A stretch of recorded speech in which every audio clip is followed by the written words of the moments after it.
4 sentyabr 1995-ci ildə Saatlı rayon Seyitlər kəndində doğulub. İş təhsilini Saatlı rayonu Səbəbluğun adlı məktəbdə alır.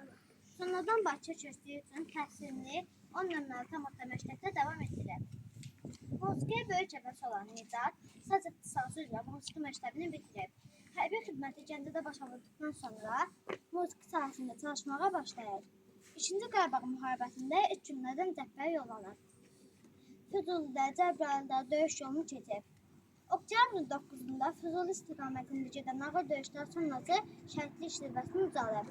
Oktyabrın 29-da Saatlı rayonu Seyitlər kəndində dəfn edilib. Şəhadətindən sonra Füzuli yolunmasını görən Vətən mədələri ilə təbrik. Allah rəhmət etsin. Allah rəhmət etsin. Allah rəhmət etsin. Siz bu şeyler Nazlı. Bu torpağa qan tökmüşük, şəhid verib diz çökmüşük, sanmasınlar biz ölmüşük, iqidim var Azərbaycan. Salam şəhid atası, mən də sənin bir balan, olmasam da qəhrəman, Şuşa Kəlbəcər alan. Salam şəhid atası, sən necə gürurlusan və qarda qoyda oğlum gedib, yenə də dik durmusan.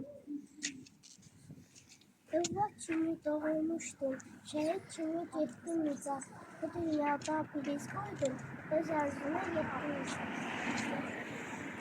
Yana candan can ayrıldı, şəhidin var Azərbaycan. Vətən sağ olsun deyəm, iqidim var Azərbaycan. Ucadan deyir uşaqlar. Asta basın o torpağa, orada şəhid nəfəsi var. Qan qarışmış o palçıqda, sönmüş şəhid həvəsi var. Durduğunuz yerden Şəhidlər ölməz, vətən